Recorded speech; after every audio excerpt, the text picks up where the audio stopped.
नमस्कार दोस्तों, स्वागत है आपका गीता ज्ञान चैनल पर। आज हम भगवान विष्णु की एक अद्भुत कथा लेकर आए हैं जो हमें सिखाती है कि कैसे ईर्ष्या और अहंकार हमारे जीवन को बर्बाद कर सकते हैं। एक बार की बात है, स्वर्ग में सभी देवता भगवान विष्णु के पास इकट्ठा हुए। हर कोई अपनी प्रशंसा और कार्यों के बारे में चर्चा कर रहा था।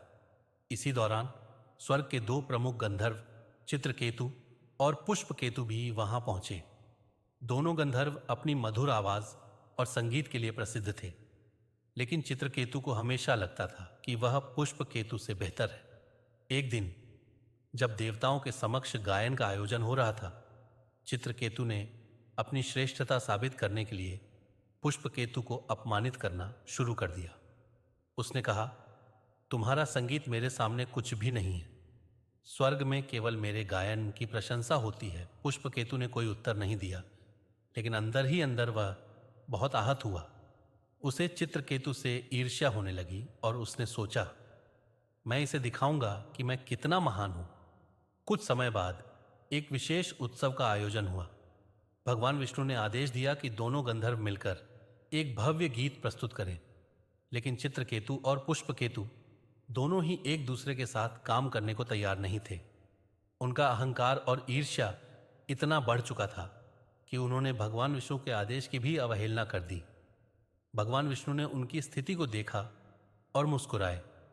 उन्होंने दोनों को शिक्षा देने का निश्चय किया। उन्होंने चित्रकेतु और पुष्पकेतु को बुलाया और कहा, तुम दोनों का गायन स्वर्ग के लिए बहुत महत्वपूर्ण है, लेकिन अगर तुम अपने अहंकार और ईर्ष्या को नहीं छोड़ोगे तो यह तुम्हें और दूसरों को नुकसान पहुंचाएगा। लेकिन दोनों ने भगवान विष्णु की बात पर ध्यान नहीं दिया। भगवान विष्णु ने एक योजना बनाई। उन्होंने दोनों गंधर्वों को धरती पर एक राजा और रानी के रूप में जन्म दिया। चित्रकेतु राजा बने और पुष्पकेतु रानी। दोनों ने जन्म लेते ही अपनी पिछली यादें खो दी और सामान्य मानव की तरह जीने लगे। राजा चित्रकेतु बहुत अहंकारी थे। उन्हें लगता था कि वह सबसे बुद्धिमान और शक्तिशाली है। दूसरी ओर रानी पुष्पकेतु अपनी सुंदरता और प्रभाव के लिए प्रसिद्ध थीं, लेकिन उनके मन में भी ईर्ष्या भरी हुई थी। दोनों हमेशा एक दूसरे से श्रेष्ठ बनने की कोशिश करते रहते। उनके झगड़े का असर उनके राज्य पर भी पड़ने लगा। एक दिन राज्य में भयंकर अकाल पड़ गया। लोग भूख से मरने लगे, लेकिन राजा और रानी अपने झगड़ों में व्यस्त थे। तभी भगवान विष्णु ने एक साधु का रूप धारण कर उनके महल में प्रवेश किया। साधु ने उनसे कहा, हे राजा और रानी, तुम्हारे झगड़े ने पूरे राज्य को बर्बाद कर दिया है। तुम्हारी ईर्ष्या और अहंकार ने तुम्हारी बुद्धि को ढक दिया है। अगर तुम नहीं बदले तो यह राज्य पूरी तरह नष्ट हो जाएगा। राजा और रानी ने साधु की बातों को सुना और उनके अंदर पश्चाताप की भावना जागी।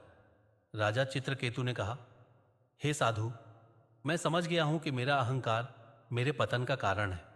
मैं इसे छोड़ने का प्रयास करूंगा। रानी पुष्पकेतु ने भी कहा, मुझे अब एहसास हुआ कि मेरी ईर्ष्या ने मुझे अंधा बना दिया था। मैं अब इसे छोड़ दूंगी। साधु ने अपनी असली पहचान प्रकट की।